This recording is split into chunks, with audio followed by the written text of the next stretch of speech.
Okay, ഇത് നമ്മുടെ economics previous year discussion സെക്ഷനിൽ അടുത്ത വീഡിയോ ആണ്. ഈ ഒരു വീഡിയോയിൽ കമ്പാരിറ്റീവ്ലി നമ്മൾ നേരത്തെ ചെയ്തതിനേക്കാളും വളരെ ക്വസ്റ്റ്യൻ്റെ എണ്ണം വളരെ കുറവാണ്. പക്ഷെ നിങ്ങളിലോട്ട് ഇതിൻ്റെ കണ്ടന്റ് മാക്സിമം എത്തിക്കാനാണ് ഞാൻ ശ്രമിക്കുന്നത്. ഓക്കെ, തീരെ എണ്ണം കുറവാണ്. നമ്മൾ എപ്പോഴും ചെയ്യുന്ന പോലെ തന്നെ ക്വസ്റ്റ്യൻ ഡിസ്കസ് ചെയ്യും, അതുപോലെ തന്നെ അതിൻ്റെ എക്സ്പ്ലനേഷൻ തരികയാണ് ചെയ്യുന്നത്. ദെൻ ഇത് ഭയങ്കര ഇമ്പോർട്ടൻ്റ് ആണ്. എന്ന് വെച്ച് കഴിഞ്ഞാൽ കൂടിപ്പോയ ഇതിനകത്തൊരു 3-4 ക്വസ്റ്റ്യൻ ഈ വീഡിയോയിൽ ഉണ്ടാകും. പക്ഷേ അതിൽ വരുന്ന കണ്ടന്റ് ഭയങ്കര ഇമ്പോർട്ടൻ്റ് ആണ്. അത് എങ്ങനെയെങ്കിലും നിങ്ങളുടെ ഉള്ളിലോട്ട് എത്തിക്കുക എന്നാണ് എൻ്റെ ശ്രമം. ഓക്കെ, നമുക്ക് ഏതായാലും തുടങ്ങാം. അപ്പോൾ ആദ്യത്തെ ക്വസ്റ്റ്യൻ SSC CHSL 2019 ക്വസ്റ്റ്യൻ ആണ്. ക്വസ്റ്റ്യൻ എന്താ പറഞ്ഞിരിക്കുന്നത് നോക്കാം. The dash shows all the combination of two commodities that a consumer can afford at a given market price within the particular income level. ഒരു പർട്ടിക്കുലർ ഇൻകം ലെവലിൽ ഒരു particular market പ്രൈസിൽ രണ്ട് commodity, അതിൻ്റെ എല്ലാ കോമ്പിനേഷനും, ഒരു കൺസ്യൂമർ കൺസ്യൂം ചെയ്യുന്ന എല്ലാ കോമ്പിനേഷനും ഒരു ഗ്രാഫായിട്ട് നമ്മൾ റെപ്രസെൻ്റ് ചെയ്ത് കഴിഞ്ഞാൽ അതിനെ എന്ത് പേര് വിളിക്കുമെന്നാണ് ചോദിച്ചിരിക്കുന്നത്. അതിൻ്റെ ആൻസർ ആയിട്ട് വരുന്നത് ബഡ്ജറ്റ് ലൈനാണ്. അപ്പം എന്തൊക്കെയാണ് പറഞ്ഞിരിക്കുന്നതെന്നൊന്ന് ശ്രദ്ധിച്ച് നോക്കിക്കേ. എന്തുണ്ട്? രണ്ട് കമ്മോഡിറ്റി ഉണ്ട്. ഓക്കെ, കൺസ്യൂമറിന് എന്ത് ചെയ്യണം? വാങ്ങിക്കണം, അഫോർഡ് ചെയ്യണം ഒരു market price. Okay, particular income level. Okay, അപ്പോൾ ഞാനാണെങ്കിൽ നിങ്ങൾക്ക് ഇത് മനസ്സിലാകാനായിട്ട് രണ്ട് കമ്മോഡിറ്റി. ഓക്കെ, രണ്ട് കമ്മോഡിറ്റി ഞാൻ എടുക്കുന്നത് നമ്മുടെ ആപ്പിളും ഓറഞ്ചും ആണെന്ന് വിചാരിക്കുക. ആപ്പിളും ഓറഞ്ച് രണ്ട് കമ്മോഡിറ്റി.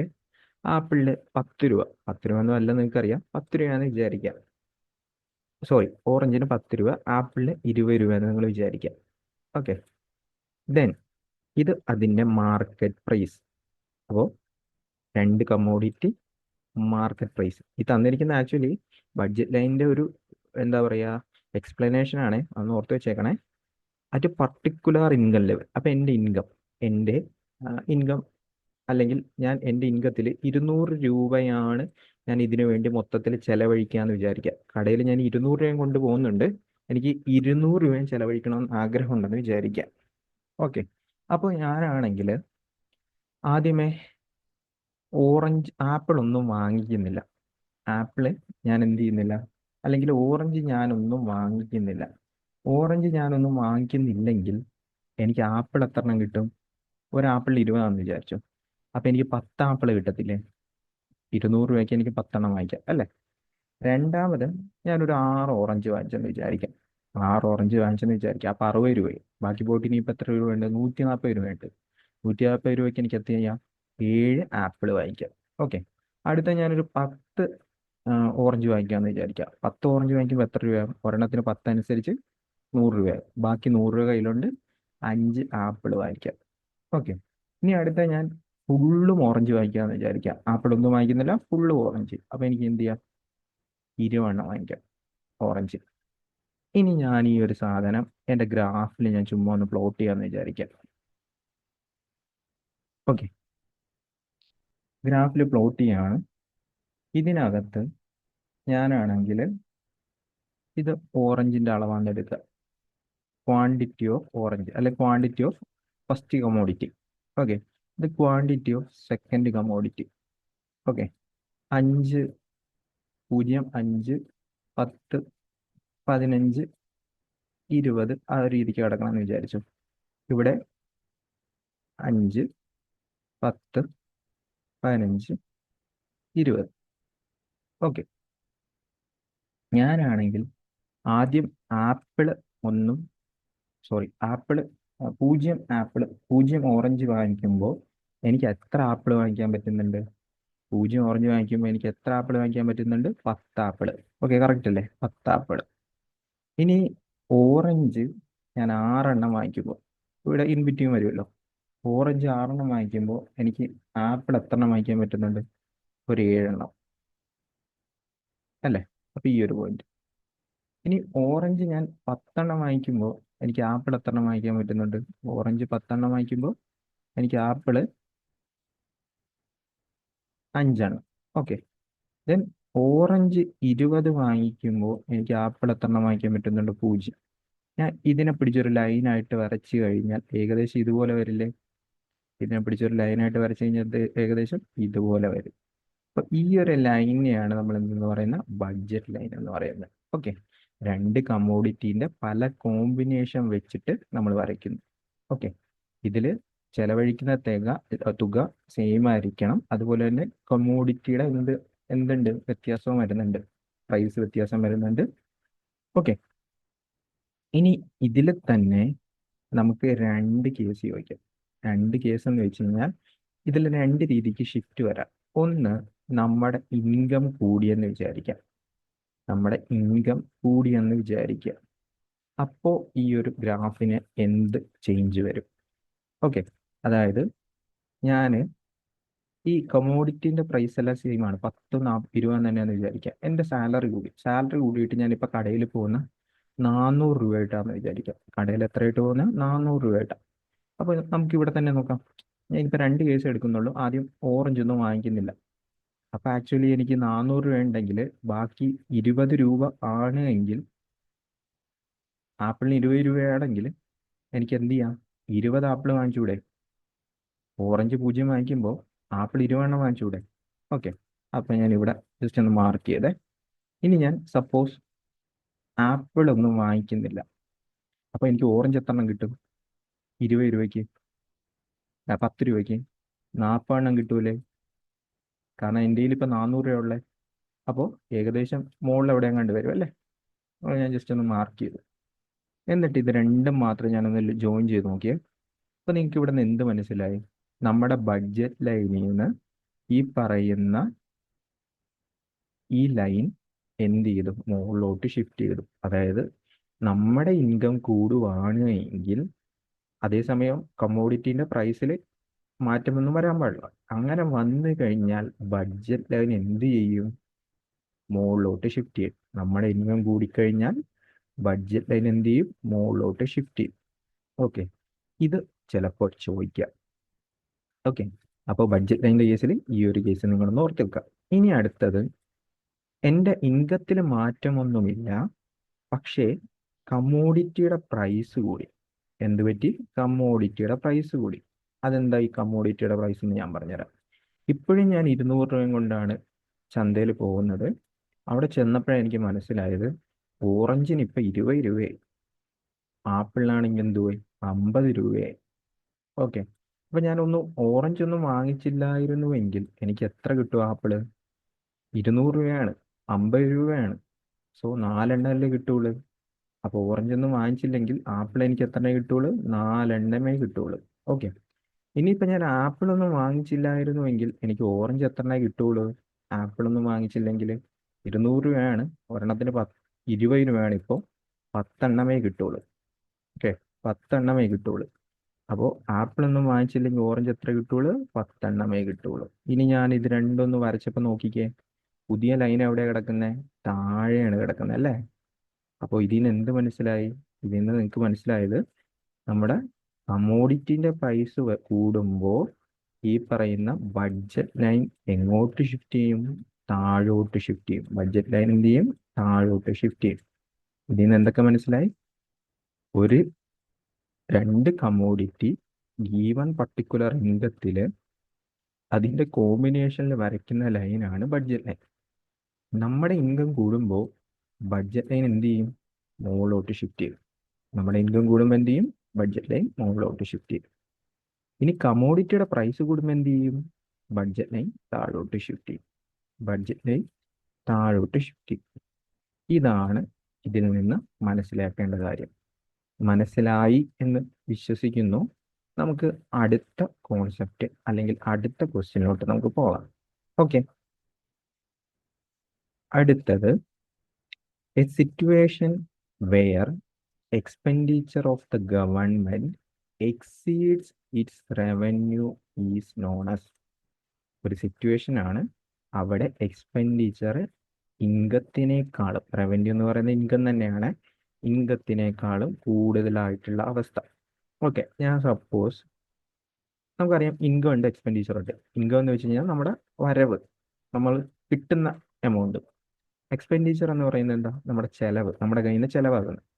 ഇപ്പോൾ സപ്പോസ് ഞാനൊരു 1500 രൂപ സമ്പാദിച്ചു, അതിൽ 1000 രൂപ ചെലവായി. 1000 ചെലവാകുന്നുള്ളൂ, ബാക്കി 500 രൂപ എൻ്റെ കയ്യിൽ ഉണ്ടാവും അല്ലേ? അപ്പോൾ ഇൻകം ഇവിടെ എക്സ്പെൻഡിച്ചറിനേക്കാളും കൂടുതലാണ്. ഇതിനെ നമുക്ക് എന്ത് പറയാം? സർപ്ലസ് എന്ന് പറയാം. എന്ത് പറയാം? സർപ്ലസ്. ഇനി ഞാൻ 1500 രൂപ സമ്പാദിച്ചു, 1500 ചെലവായിപ്പോയി. ഇതിനെന്ത് പറയാം? എനിക്ക് ബാലൻസ്ഡ് സ്റ്റേറ്റ് എന്ന് പറയാം. ബാലൻസ്ഡ് എന്ന് പറയാം, കാരണം രണ്ടിടത്തും സെയിം ആണ്. ഇനി ഞാൻ 1500 രൂപ സമ്പാദിക്കുന്നുണ്ട്, പക്ഷെ എനിക്ക് 2000 രൂപയുടെ ചെലവുണ്ട്. 2000 രൂപയുടെ ചെലവുണ്ട്. ഇതിന് എനിക്ക് എന്ത് പറയാം? ഡെഫിസിറ്റ് എന്ന് പറയാം. എന്ത് പറയാൻ പറ്റും? ഡെഫിസിറ്റ്. അപ്പോൾ സർപ്ലസ് എന്താണ്? Income greater than expenditure. Income കൂടുതലായിരിക്കും, എക്സ്പെൻഡിച്ചർ കുറവായിരിക്കും. ബാലൻസ്ഡ് സ്റ്റേറ്റ് എന്തായിരിക്കും? ഇൻകവും എക്സ്പെൻഡിച്ചറും സെയിം ആയിരിക്കും. ഡെഫിസിറ്റ് സ്റ്റേറ്റ് എന്തായിരിക്കും? എക്സ്പെൻഡിച്ചർ കൂടുതലായിരിക്കും, അതേസമയം ഇൻകം കുറവായിരിക്കും. ഇത് ആണ് ഡെഫിസിറ്റ് എന്ന് പറയുന്നത്. ഇതിനെയാണ് നമ്മൾ എന്തെന്ന് പറയുന്നത്? ഡെഫിസിറ്റ്. ഇത് SSC CGL 2019 ചോദിച്ച ക്വസ്റ്റ്യൻ ആണ്. ഇനി ഈ ഡെഫിസിറ്റ് എന്ന് പറയുമ്പോൾ നമുക്ക് ഇതിൽ കുറച്ചുകൂടി കാര്യങ്ങൾ അറിയാനുണ്ട്. കുറച്ചുകൂടി കാര്യങ്ങൾ അറിയാനുണ്ടെന്ന് വെച്ച് കഴിഞ്ഞാൽ, നമുക്ക് ഈ ഡെഫിസിറ്റിനെ പൊതുവെ മൂന്നായിട്ടാണ് തിരിക്കുന്നത്. ഡെഫിസിറ്റിനെ മൂന്നായിട്ടാണ് തിരിക്കുന്നത്. ഒന്ന് നമുക്ക് ചോദിക്കുന്നത് റവന്യൂ ഡെഫിസിറ്റ്. എന്താണ് റവന്യൂ ഡെഫിസിറ്റ്? രണ്ടാമത്തത് ബഡ്ജറ്റ് ഡെഫിസിറ്റ്. രണ്ടാമത്തെ എന്താണ്? Budget deficit. മൂന്നാമത്തതാണ് ഫിസ്ക്കൽ ഡെഫിസിറ്റ്. മൂന്നാമത്താണ് ഫിസ്ക്കൽ ഡെഫിസിറ്റ്. അപ്പോൾ ഇത് അറിയുന്നതിന് മുമ്പ് നിങ്ങൾ ഈ ബഡ്ജറ്റ് എന്താണ്, അല്ലെങ്കിൽ അതിലെവിടെയൊക്കെയാണ് ഗവൺമെന്റിന് ഇൻകം വരുന്നത്, ഓക്കെ, ഗവൺമെന്റിന്റെ ചെലവ് എവിടെയൊക്കെയാണ്, അതൊക്കെ അറിയുന്നത് നന്നായിരിക്കും. ഓക്കെ, എന്നെങ്കിൽ മാത്രമേ നമുക്ക് ഈ ഡെഫിസിറ്റിന്റെ കംപ്ലീറ്റ് കോൺസെപ്റ്റ് മനസ്സിലാവൂ. അപ്പോൾ അതാദ്യം നമുക്ക് നോക്കിക്കഴിഞ്ഞാൽ നമുക്ക് കാര്യങ്ങൾ കുറച്ചുകൂടി ഈസി ആവും. അപ്പോൾ ബഡ്ജറ്റ് എന്ന് പറയുമ്പോൾ തന്നെ അറിയാം, അതിൽ വരവ് കാണും, ചെലവും കാണും. അതിനകത്ത് എന്ത് കാണും? ഇപ്പോൾ ബഡ്ജറ്റ് അവതരിപ്പിക്കുക എന്ന് പറയുമ്പോൾ തന്നെ എന്താണ്? വരവ് ചെലവ് കണക്കാണ് അല്ലേ? അല്ലാതെ നമ്മുടെ ചെലവ് മാത്രമല്ല, വരവ് മാത്രമല്ല. വീട്ടിലാണെങ്കിലും നമ്മൾ കിട്ടുന്ന പൈസയ്ക്ക് അനുസരിച്ച് അത് എത്ര ചെലവഴിക്കുന്നു എന്നാണ് നോക്കുന്നത്.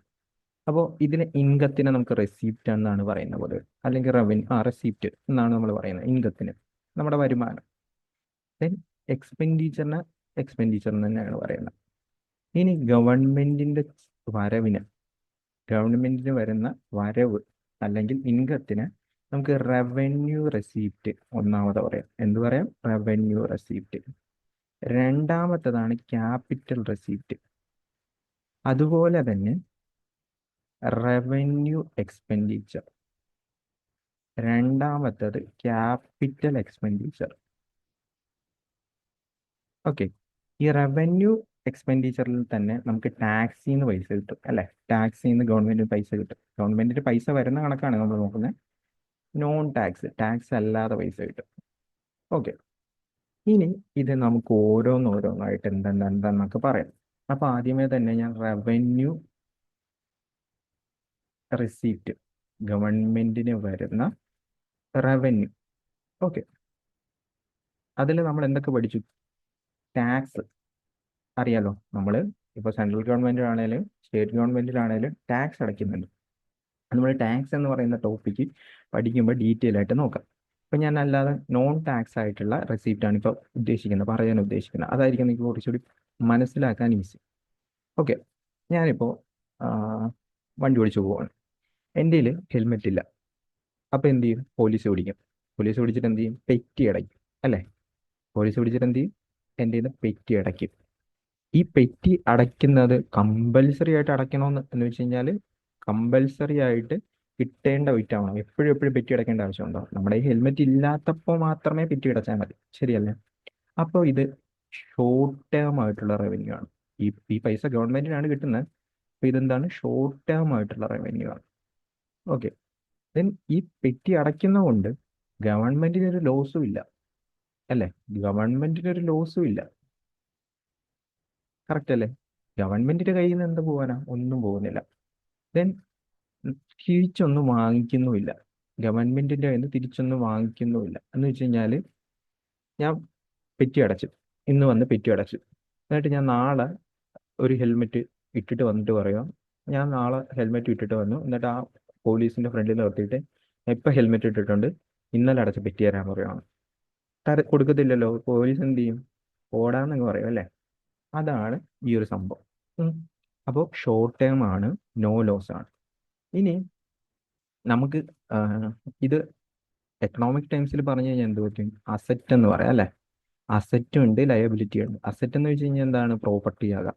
അസറ്റ് നമ്മുടെ കയ്യിലുള്ള ഐറ്റം, ഗോൾഡ് ആകാം, എന്ത് വേണേലും ആകാം. ഓക്കെ. ദെൻ ലയബിലിറ്റി കടമായിട്ടുള്ളതെന്ന് പറയാം അല്ലേ? കടമായിട്ട്. അപ്പൊ റവന്യൂ റെസിപ്റ്റിന്റെ കേസിൽ, ഗവൺമെന്റിന്റെ കേസിൽ എന്താണ്?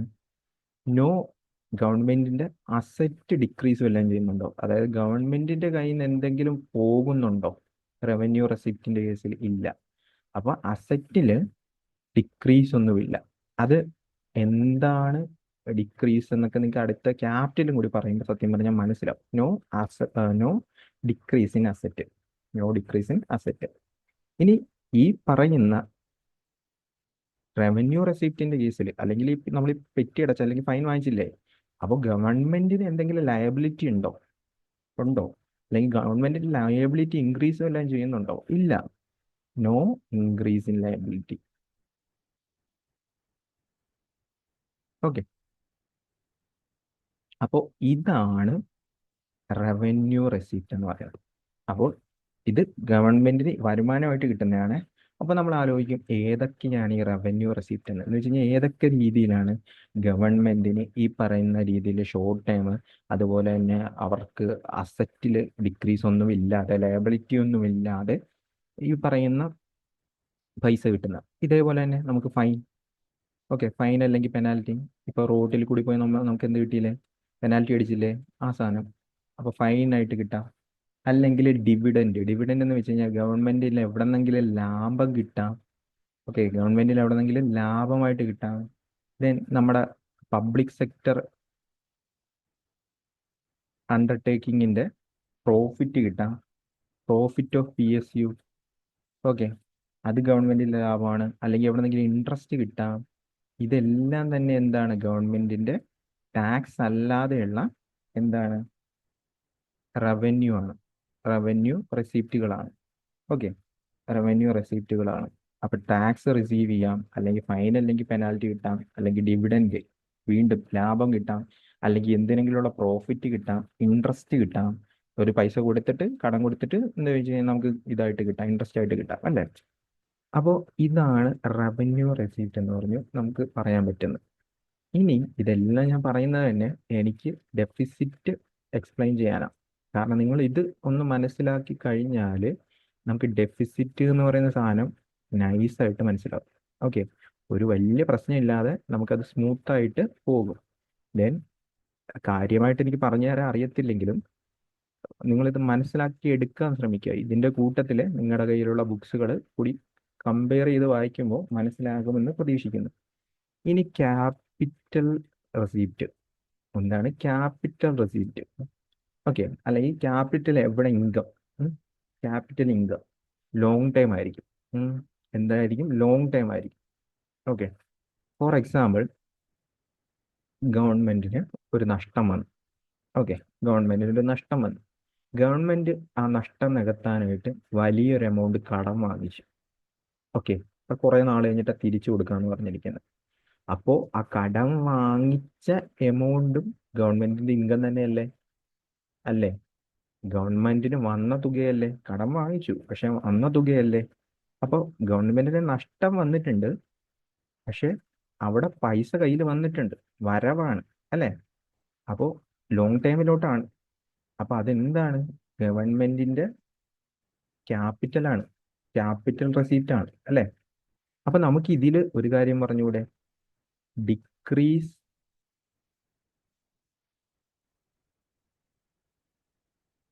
സോറി ഇൻക്രീസ് ഇൻ ലയബിലിറ്റി പറഞ്ഞൂടെ? ഇപ്പോൾ നമ്മൾ കടം വാങ്ങിച്ചിരിക്കുന്ന കൊണ്ട് തന്നെ എന്ത് പറ്റി? ലയബിലിറ്റി കൂടിയില്ലേ? ഇൻക്രീസ് ഇൻ ലയബിലിറ്റി എന്ന് നമ്മൾ പറഞ്ഞൂടെ നേരത്തെ പറഞ്ഞ പോലെ? ശരിയല്ലേ? ലയബിലിറ്റി, കടം വാങ്ങിച്ചു, അപ്പോൾ പൈസ കയ്യിലുണ്ട് പക്ഷെ കടം വാങ്ങിച്ചു, അപ്പൊ ഇൻക്രീസ് ഇൻ ലയബിലിറ്റി. ഇനി അതേസമയം നമ്മളിപ്പോൾ ഫോർ എക്സാമ്പിൾ KSRTC നഷ്ടത്തിലാണ്, ഗവൺമെന്റ് അത് വിൽക്കാൻ തീരുമാനിച്ചു. ഗവൺമെന്റ് വേറെ എന്തെങ്കിലും വലിയ കമ്പനിക്ക്, സപ്പോസ് നമ്മുടെ ഇവിടെ ജിയോ റിലയൻസിന് വിൽക്കാൻ തീരുമാനിച്ചു. അപ്പോൾ വിൽക്കാൻ തീരുമാനിച്ചപ്പോൾ ആ വിറ്റപ്പോൾ കുറച്ച് പൈസ കയ്യിൽ വന്നില്ലേ? വിറ്റപ്പോൾ ഗവൺമെന്റിന് കുറച്ച് പൈസ വന്നില്ലേ? ഇതും എന്താണ്? ക്യാപിറ്റൽ റെസീപ്റ്റ് എന്ന് പറയാം. ഓക്കെ, ക്യാപിറ്റൽ റെസീപ്റ്റ് എന്ന് പറയാം. അപ്പോൾ അവിടെ നമുക്ക് എന്ത് പറ്റി? നമ്മുടെ കയ്യിലുണ്ടായിരുന്ന ഒരു അസറ്റ്, നമ്മുടെ കയ്യിലുണ്ടായിരുന്ന ഒരു അസറ്റ്, ആ KSRTC എന്ന് പറഞ്ഞ നമ്മുടെ അസറ്റ് ആയിരുന്നു. ആ അസറ്റ് എന്ത് ചെയ്തു? നമ്മുടെ കയ്യിൽ നിന്ന് പോയി. അപ്പൊ എന്ത് ചെയ്തു? നമ്മുടെ അസറ്റ് ഡിക്രീസ് ചെയ്തു. നമ്മുടെ അസറ്റ് ഡിക്രീസ് ചെയ്തു, അല്ലേ? ഇപ്പൊ നിങ്ങൾക്ക് ഞാൻ റവന്യൂ റെസിപ്റ്റിന്റെ കേസിൽ നോ നോ ഡിക്രീസിങ് അസറ്റും നോ ഇൻക്രീസ് ഇൻ ലയബിലിറ്റി എന്ന് പറഞ്ഞത് ഇപ്പം മനസ്സിലായെന്ന് ഞാൻ വിചാരിക്കുന്നു. നിങ്ങൾ ക്യാപിറ്റൽ നോക്കുമ്പോൾ ഇവിടെ എന്തുണ്ട്? ലയബിലിറ്റി ഇൻക്രീസ് ചെയ്യുന്നുണ്ട്. അതുപോലെ തന്നെ എന്ത് ചെയ്യുന്നുണ്ട്? നമ്മുടെ കയ്യിൽ നിന്ന് അസറ്റ് പോകുന്നുമുണ്ട്. അപ്പൊ എന്ത് പറ്റി? ഇൻക്രീസ് ഇൻ ലയബിലിറ്റിയും ഡിക്രീസ് ഇൻ അസറ്റും. ഇപ്പോൾ നേരത്തെ പറഞ്ഞ റവന്യൂ റെസിപ്റ്റ് കുറച്ചുകൂടി മനസ്സിലായി എന്ന് ഞാൻ പ്രതീക്ഷിക്കുന്നു. ഇതിപ്പോ നമ്മൾ പറഞ്ഞു തീർത്ത എന്താണ്? റെസിപ്റ്റ് ആണ്. ഇനി നമുക്ക് നോക്കാനുള്ള എന്താണ്? എക്സ്പെൻഡിച്ചർ ആണ്. ഓക്കെ, നിങ്ങൾ ക്യാപിറ്റൽ എന്ന് പറയുന്ന ടേം വരുമ്പോൾ ലോങ് ടേം എന്ന് ഉദ്ദേശിക്കുക. അതുപോലെ തന്നെ റവന്യൂ എന്ന് പറയുന്ന ടേം വരുമ്പോൾ ഷോർട്ട് ടേം എന്ന് ഉദ്ദേശിക്കുക. ഓക്കെ, ദെൻ അപ്പോൾ റവന്യൂ റെസിപ്റ്റ്, ഞാൻ ഒരു എക്സാമ്പിൾ പറയാം. എൻ്റെ കയ്യിൽ ഒരു 1000 രൂപ കിട്ടി. ഞാനാണെങ്കിൽ എന്ത് ചെയ്തു? അല്ലെങ്കിൽ എയും ബിയും രണ്ടുപേരും, എയിൻ്റെ കയ്യിലും ബിൻ്റെ കയ്യിലും ഒരു 1000 രൂപ കിട്ടി. അമ്മുമ്മ വെക്കേഷന് പോയപ്പോൾ കൊടുത്ത. എ ആണെങ്കിൽ മണ്ടനാണ്, അവൻ എന്ത് ചെയ്തു? അതിന് ഫുള്ള് കുഴിമന്തി വാങ്ങിച്ച് കഴിച്ചു. 1000 രൂപയ്ക്ക് കുഴിമന്തി വാങ്ങിച്ച് കഴിച്ചു. ഓക്കെ, ദെൻ എ ആണെങ്കിൽ കുറച്ച് അത്യാവശ്യം ബുദ്ധിയുള്ളവനാണ്. അവൻ എന്ത് ചെയ്തു? 1000 രൂപയ്ക്ക് ഒരു ചെറിയ സ്വർണ്ണമോതിരം വാങ്ങിച്ചു വെച്ചു. 1000 രൂപയ്ക്ക് ചെറിയൊരു സ്വർണ്ണമോതിരം വാങ്ങിച്ചു വെച്ചു. ഓക്കെ, എയും ബിയും. അപ്പൊ രണ്ടുപേരുടെ കയ്യിൽ നിന്ന് 1000 രൂപ പോയി, അല്ലേ? 2 രൂപയുടെ കയ്യിൽ നിന്ന് 1000 രൂപ പോയി. ഓക്കെ, ഇവന് അത് ഷോർട്ട് ടേം ആയിട്ട് മാത്രമാണ് ചെലവായത്. 1000 രൂപ കുഴിമന്തി വാങ്ങിച്ചു, കഴിച്ചു, തീർന്നു, പരിപാടി തീർന്നു. ഇവന്റെ കേസിലാണെങ്കിൽ അവന്റെ കയ്യിൽ 1000 രൂപ പോയിട്ടുണ്ടെങ്കിലും അവന്റെ കയ്യിൽ ഇപ്പൊ ആ സ്വർണ്ണമോതിരം ഇരിപ്പുണ്ട്. അപ്പൊ ഇവൻ ഇത് ലോങ് ടേമാ, അല്ലേ? ലോങ് ടേം ആണ്. ആലോചിച്ച് നോക്കിയേ, കറക്റ്റ് അല്ലേ? ഇനി ഈ ഒരു കേസിലാണെങ്കിൽ ഞാൻ കുഴിമന്തി കഴിച്ചു. ഓക്കെ, എൻ്റെ അസറ്റിൽ ഇൻക്രീസ് ഒന്നും ഇല്ല. ഓക്കെ, എൻ്റെ കയ്യിൽ പ്രത്യേകിച്ച് ഈ കുഴിമന്തി കഴിച്ചുകൊണ്ട് വലിയ ലാഭമൊന്നും ഇല്ല. ഓക്കെ, നിങ്ങൾ വിചാരിക്കും കുഴിമന്തി കഴിച്ചിട്ട് വയറ്റി കിടപ്പുണ്ടെന്ന് വിചാരിക്കും. അതല്ലല്ലോ, അത് അവിടെ തീർന്നു, അന്നത്തെ ദിവസം കഴിയുമ്പോൾ തീർന്നു, അല്ലേ? ദെൻ ബീന്റെ കേസിലാണെങ്കിൽ അവന്റെ അസറ്റ്, ഇവിടെ നോ അസറ്റ് ഇൻക്രീസ് ആണ്, അസറ്റിൽ ഇൻക്രീസ് ഒന്നുമില്ല. ബീന്റെ കേസാണെങ്കിൽ എന്ത് ചെയ്യും? അവന്റെ കയ്യിലോട്ട് സ്വർണ്ണമോതിരം കിട്ടിയിട്ടുണ്ട്, അവന്റെ അസറ്റ് എന്ത് ചെയ്തു? ഇൻക്രീസ് ആയി. ഓക്കെ, അവന്റെ അസറ്റ് എന്ത് ചെയ്തു? ഇൻക്രീസ് ആയി. ഞാൻ ഈ പറയുന്നത് റവന്യൂ ക്യാപിറ്റലുമാണ്. ഇത് റവന്യൂ എന്താണ്? Short time. ഇതെന്താണ്? Long time. ഇനി ഇവന് എന്തെങ്കിലും നഷ്ടമുണ്ടോ? നഷ്ടമുണ്ടോ? കുഴിമന്തി കഴിച്ചുകൊണ്ട് പ്രത്യേകിച്ച് നഷ്ടമുണ്ടോ? ഇല്ല. No decrease in liability. നഷ്ടമോ? അവന്റെ കടത്തിന് ഇപ്പോ ഇവന് 1000 രൂപ കടം ഉണ്ടായിരുന്നെന്ന് വിചാരിക്കാം. അപ്പൊ ഇവന് 1000 രൂപ കടം അടച്ചു തീർക്കുന്നതിന് പകരമാണ് ഇവൻ കുഴിമന്തി വാങ്ങിച്ചു കഴിച്ചത്. അപ്പൊ ഇവന്റെ ലയബിലിറ്റിക്ക് എന്തെങ്കിലും മാറ്റമുണ്ടോ? ഇല്ല. ഇവന്റെ ലയബിലിറ്റിക്ക് നോ ചേഞ്ച് ആണ്, നോ ഡിക്രീസ് ഇൻ ലയബിലിറ്റി ആണ്.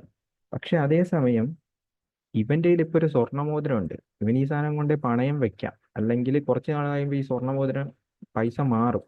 അപ്പൊ എന്ത് ചെയ്യും? ഇവന്റെ ലയബിലിറ്റി ഇവന് വല്ല ഉണ്ടെങ്കിൽ എന്താകും? അത് ഡിക്രീസ് ആകും, കാലക്രമേണ ഡിക്രീസ് ആകും, അല്ലേ? അപ്പോൾ റവന്യൂവും ക്യാപിറ്റലും തമ്മിലുള്ള വ്യത്യാസം എന്തൊക്കെയാണ്? ഒന്ന് ഷോർട്ട് ടേം ആണ്. ദെൻ റവന്യൂവിന്റെ കേസിൽ എന്താണ്? No asset increased, asset increased ആയില്ല. ക്യാപിറ്റലിന്റെ കേസിൽ എന്താണ്? അസറ്റ് ഇൻക്രീസ് ആയി. റവന്യൂ എക്സ്പെൻഡിച്ചറിന്റെ കേസിലാണെങ്കിൽ എന്ത് ചെയ്യും? നമ്മുടെ ലയബിലിറ്റി ഡിക്രീസ് ചെയ്യില്ല, നോ ഡിക്രീസ് ഇൻ ഇത്. ഇവിടെയാണെങ്കിൽ ഡിക്രീസ് ചെയ്യും. ഇനി ഗവൺമെന്റിന്റെ കേസിൽ എന്താ ഈ സംഭവം? ഇപ്പോൾ ഫോർ എക്സാമ്പിൾ നമ്മൾ KSRTC തന്നെയാണെന്ന് വിചാരിക്കുക. ലാഭമുണ്ട്, KSRTC ലാഭമുണ്ട്, അല്ല വേണ്ട ട്രെയിൻ സർവീസ് ആണെന്ന് വിചാരിക്കുക. അപ്പോൾ റവന്യൂ ഷോർട്ട് ടൈമിലോട്ടാണ്.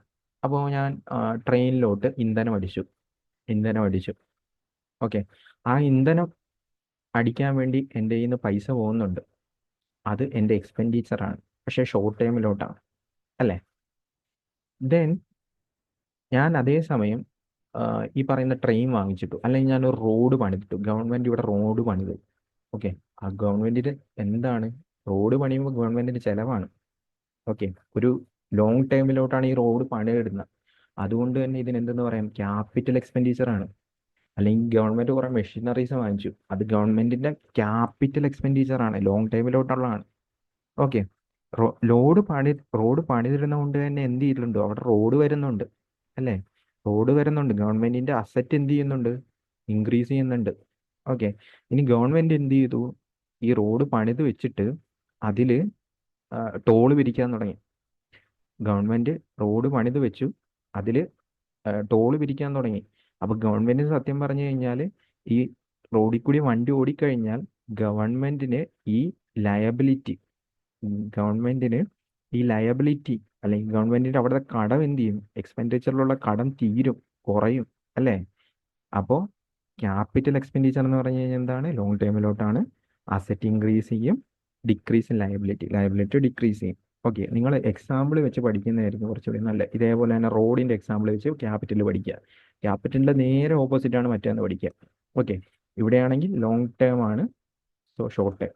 ഇവിടെ അസറ്റ് ഇൻക്രീസ് ചെയ്യും, ഇവിടെയാണെങ്കിൽ നോ ഇൻക്രീസ് ഇൻ അസറ്റ്. ഇവിടെ ലയബിലിറ്റി ഡിക്രീസ് ചെയ്യും, ഇവിടെയാണെങ്കിൽ നോ ഡിക്രീസ് ഇൻ ലയബിലിറ്റി.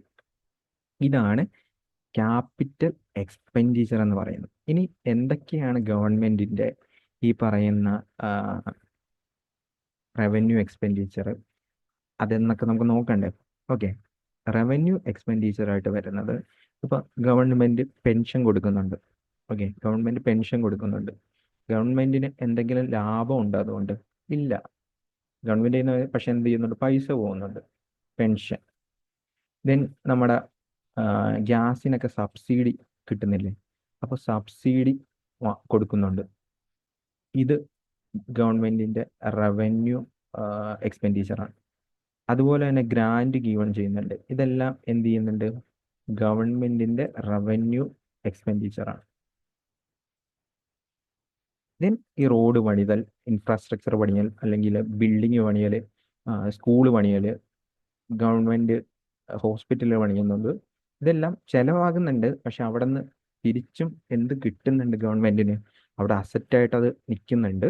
അതുപോലെ തന്നെ ഗവൺമെന്റിന്റെ ലയബിലിറ്റി കുറഞ്ഞു കുറഞ്ഞു വരുന്നുണ്ട്. സ്കൂളിൽ നമ്മൾ പഠിപ്പിക്കാൻ വേണ്ടി എന്ത് ചെയ്യുന്നു? പിള്ളേർ വരുമ്പോൾ പിള്ളേരുടെ നിന്ന് ഫീസ് കിട്ടുന്നു, ലയബിലിറ്റി കുറയുന്നുണ്ട്. ഓക്കെ, അപ്പോൾ ഇതാണ് ആദ്യമായിട്ട് മനസ്സിലാക്കേണ്ടത്. ഇത് ഒന്ന് മനസ്സിലാക്കി കഴിഞ്ഞാൽ നിങ്ങൾക്ക് ഡെഫിസിറ്റ് ബാക്കി ഓക്കെയാണ്. ഓക്കെ, ഇനി ഞാൻ പറഞ്ഞുതരാം. ആദ്യമേ തന്നെ ബഡ്ജറ്റ് ഡെഫിസിറ്റ് ഉണ്ട്, റവന്യൂ ഡെഫിസിറ്റ് ഉണ്ട്. അപ്പൊ റവന്യൂ ഡെഫിസിറ്റ് എന്ന് പറയുമ്പോൾ, റവന്യൂ ഡെഫിസിറ്റ് പേര് പറയുന്ന പോലെയാണ്. ഡെഫിസിറ്റ് എന്ന് പറയുമ്പോൾ നിങ്ങൾക്ക് എന്താണെന്നറിയാം? എക്സ്പെൻഡിച്ചർ കൂടുതലാണ്, ഇൻകം കുറവാണ്. അപ്പൊ എക്സ്പെൻഡിച്ചർ മൈനസ് ഇൻകം ആയിരിക്കും എന്തെന്ന് പറയുന്ന ഡെഫിസിറ്റ്. ഡെഫിസിറ്റ് കണ്ടുപിടിക്കണമെങ്കിൽ എന്ത് ചെയ്യണം? Expenditure minus income. ഓക്കെ, അപ്പൊ റവന്യൂ ഡെഫിസിറ്റ് എന്ന് വെച്ച് കഴിഞ്ഞാൽ എന്താണ്? Total revenue expenditure. Total revenue expenditure. Revenue expenditure നമ്മൾ റവന്യൂ എക്സ്പെൻഡിച്ചർ ഇപ്പൊ എന്താന്ന് കണ്ടില്ലേ? അപ്പൊ total revenue expenditure minus total revenue receipt. നമ്മൾ റവന്യൂ റെസിപ്റ്റ് എന്താന്ന് കണ്ടില്ലേ? Revenue receipt. അപ്പൊ ടോട്ടൽ റവന്യൂ റെസിപ്റ്റ്. ഇതാണ് എന്തെന്ന് പറയുന്ന, സിമ്പിൾ ആയിട്ട് പറഞ്ഞു കഴിഞ്ഞാൽ റവന്യൂ ഡെഫിസിറ്റ് എന്ന് പറയുന്നത്. നിങ്ങൾ റവന്യൂ എക്സ്പെൻഡിച്ചർ എന്താണെന്ന് പഠിച്ചു, റവന്യൂ റെസീപ്റ്റ് എന്താണെന്ന് പഠിച്ചു. അപ്പോൾ ഈ ഒരു കേസിൽ ഡെഫിസിറ്റ് എന്ന് പറയുമ്പോൾ തന്നെ എക്സ്പെൻഡിച്ചർ കൂടുതലായിരിക്കും. അപ്പോൾ എത്ര കൂടുതലാണെന്ന് നമുക്ക് എങ്ങനെ കണ്ടുപിടിക്കാം? ഇത് കുറയ്ക്കാം. ഓക്കെ, ഇനി ബഡ്ജറ്റ് ഡെഫിസിറ്റ്. ബഡ്ജറ്റ് ഡെഫിസിറ്റ് ഞാൻ ആ പേരിൽ ആദ്യമേ എന്താ എഴുതിയ? ബഡ്ജറ്റിനെ ഇന്നതായിട്ടാണ് ക്ലാസിഫൈ ചെയ്യുന്നതെന്നല്ലേ ഞാൻ പറഞ്ഞു എഴുതിയേ. അപ്പോൾ ബഡ്ജറ്റ് ഡെഫിസിറ്റ് എന്ന് പറയുമ്പോൾ എന്ത് ചെയ്യും? ടോട്ടൽ എക്സ്പെൻഡിച്ചർ, ഇതേപോലെ റവന്യൂ മാത്രമല്ല, മറ്റേ ക്യാപിറ്റലും കൺസിഡർ ചെയ്യും. അല്ലെങ്കിൽ നമുക്ക് എന്ത് പറയാം? ടോട്ടൽ എക്സ്പെൻഡിച്ചർ, മൊത്തം എക്സ്പെൻഡിച്ചർ. ഓക്കെ, മൊത്തം എക്സ്പെൻഡിച്ചർ എടുക്കും. ഈ മൊത്തം എക്സ്പെൻഡിച്ചറിൽ നിന്ന് എന്ത് കുറയ്ക്കണം? നമ്മുടെ മൊത്തം റവന്യൂ കുറയ്ക്കണം. ടോട്ടൽ റെസീപ്റ്റ് ഓഫ് റവന്യൂ കുറയ്ക്കണം. ടോട്ടൽ റെസീപ്റ്റ് ഓഫ് റവന്യൂ കുറയ്ക്കണം. ഇതായിരിക്കും എന്തെന്ന് പറയുന്ന budget expenditure. Budget expenditure. Okay, ഇനിയിപ്പോൾ physical deficit. Physical deficit physical deficit എന്ന് പറയുമ്പോൾ, ഇപ്പോൾ ഗവൺമെന്റിന് ഒരു 5000 രൂപയുടെ കടമുണ്ടായി. ഗവൺമെന്റ് ഉള്ള സാധനമെല്ലാം വിറ്റ് പെറുക്കി അതും ഇതൊക്കെ ചെയ്തിട്ട് 4500 രൂപ വരെ ഉണ്ടാക്കി കയ്യിൽ. എന്നിട്ടും ഈ കടം നികത്തുന്നില്ല. ഓക്കെ, ഗവൺമെന്റ് ഇതുവരെ കടം വാങ്ങിച്ചിട്ടില്ല എന്ന് വേണമെങ്കിൽ, അതായത് ഇന്ത്യക്ക് വേണമെങ്കിൽ അടുത്ത കൺട്രി, ഇപ്പോൾ ചൈന വിടക്കാം, ഭൂട്ടാനിൽ നിന്ന് നേപ്പാളിൽ നിന്നൊക്കെ വേണമെങ്കിൽ പൈസ കടം വാങ്ങിക്കാം അല്ലേ. അത് വാങ്ങിച്ചിട്ടില്ല. അത് വാങ്ങിക്കാതെ ഈ ഒരു കടം നികത്താൻ ശ്രമിച്ചു. അപ്പോൾ ഈ ഫിസിക്കൽ ഡെഫിസിറ്റ് എന്ന് പറയുമ്പോൾ അതിൽ ബോറോയിങ് കൂട്ടത്തില്ല. എന്ത് കൂട്ടത്തില്ല? ബോറോയിങ് കൂട്ടത്തില്ല. അപ്പോൾ വീണ്ടും സംഭവം ഇത് തന്നെയാണ്. ടോട്ടൽ എക്സ്പെൻഡിച്ചർ ഉണ്ടാവും. ടോട്ടൽ എക്സ്പെൻഡിച്ചർ ഉണ്ടാവും. എന്നിട്ട് എന്ത് ചെയ്യും? അതിൽ നിന്ന് ടോട്ടൽ നോൺ ബോറോയിങ് പ്രോഫിറ്റ്, അതായത് ബോറോ ചെയ്യുന്നത് കൂട്ടില്ല. നോൺ ബോറോയിങ് പ്രോഫിറ്റ് കുറയ്ക്കുമ്പോഴാണ് ഫിസിക്കൽ ഡെഫിസിറ്റ് കിട്ടുന്നത്. ബോറോ ചെയ്യുന്ന സാധനം ഇതിൽ ഇൻക്ലൂഡ് ചെയ്യില്ല. അതാണ് എന്തെന്ന് പറയുന്നത്? ഫിസിക്കൽ ഡെഫിസിറ്റ് എന്ന് പറയുന്നത്. ഫിസിക്കൽ ഡെഫിസിറ്റ് എന്ന് പറയുന്നത് ഇതാണ് നിങ്ങൾ ബേസിക് ആയിട്ട് അറിഞ്ഞിരിക്കേണ്ടത്. ഇതാണ് നിങ്ങൾ ബേസിക് ആയിട്ട് അറിഞ്ഞിരിക്കേണ്ടത്. ഇനി വേറെ ഐറ്റം കൂടി നമ്മൾ പറയാറുണ്ട്, പ്രൈമറി ഡെഫിസിറ്റ്. പ്രൈമറി ഡെഫിസിറ്റ് എന്ന് പറയുമ്പോൾ റവന്യൂ ഡെഫിസിറ്റ് എന്ന് ഇൻട്രസ്റ്റ് പേയ്മെന്റ് കുറയ്ക്കുമ്പോൾ, പ്രൈമറി ഡെഫിസിറ്റ് എന്ന് പറയുമ്പോൾ റവന്യൂ ഡെഫിസിറ്റിൽ നിന്ന് ഇൻട്രസ്റ്റ് പേയ്മെന്റ് കുറയ്ക്കുമ്പോൾ കിട്ടുന്നതാണ് പ്രൈമറി ഡെഫിസിറ്റ്. അത്രയും മാത്രം ഒന്ന് ഓർത്ത് വെച്ചേക്കുക. ഓക്കെ, ഇത് കുറച്ചുകൂടി നിങ്ങൾ വായിച്ചു കഴിഞ്ഞാൽ നല്ല രീതിക്ക് മനസ്സിലാവും. ഞാനിത് ജസ്റ്റ് ഒന്ന് നിങ്ങൾക്ക് വേണ്ടി ബ്രീഫ് ചെയ്തതന്നേ ഉള്ളൂ. ഓക്കെ, അപ്പോൾ നമുക്ക് അടുത്ത ക്വസ്റ്റ്യനിലോട്ട് നോക്കാം. ഇതാണ് ലാസ്റ്റത്തെ ക്വസ്റ്റ്യൻ. ഞാൻ ഓൾറെഡി പറഞ്ഞു ക്വസ്റ്റ്യൻ്റെ എണ്ണം കുറവാണ് കമ്പാരിറ്റീവ്ലി നമ്മുടെ നേരത്തെ വീഡിയോയിൽ വെച്ച് നോക്കുമ്പോൾ. ഇന്നത്തെ ഈ ഒരു പോർഷൻ്റെ ലാസ്റ്റത്തെ ക്വസ്റ്റ്യൻ ഇതാണ്. CGL 2019 ചോദിച്ചാണ്. ഓക്കെ, എന്താ നോക്കിക്കേ. A dash occur when government total expenditure exceed revenue. Expenditure exceed revenue എന്ന് പറയുമ്പോൾ തന്നെ മനസ്സിൽ എന്ത് വരണം? ഡെഫിസിറ്റ് ആണെന്ന് വരണം. ഓക്കെ, ഡെഫിസിറ്റ് അവിടെ ഇരിക്കട്ടെ. It generate excluding money from borrowing. Money from borrowing ഇല്ലാതെ, ഞാൻ എടുത്ത് പറഞ്ഞ സാധനം ഓർക്കുന്നുണ്ടല്ലോ നിങ്ങളുടെ കയ്യിൽ? ഫിസിക്കൽ ഡെഫിസിറ്റ് എന്ന് പറഞ്ഞു കഴിഞ്ഞാൽ എന്താണ്? ഈ പറയുന്ന ബോറോയിങ് ഇല്ലാതെ എക്സ്ക്ലൂഡ് ചെയ്യുമ്പോൾ ഉള്ള കേസാണ് ഫിസിക്കൽ ഡെഫിസിറ്റ്. ഓക്കെ, ഇത് 2019 CGL ചോദിച്ച ക്വസ്റ്റ്യൻ ആണ്. ഓക്കെ, അപ്പോൾ ഇനി ഈ ഒരു പോർഷനിൽ നിന്ന് ഏത് ക്വസ്റ്റ്യൻ വന്നു കഴിഞ്ഞാലും അറ്റൻഡ് ചെയ്യണം, വിട്ടുകളയരുത്. സോ മനസ്സിലായെന്ന് വിചാരിക്കുന്നു. Okay, thank you.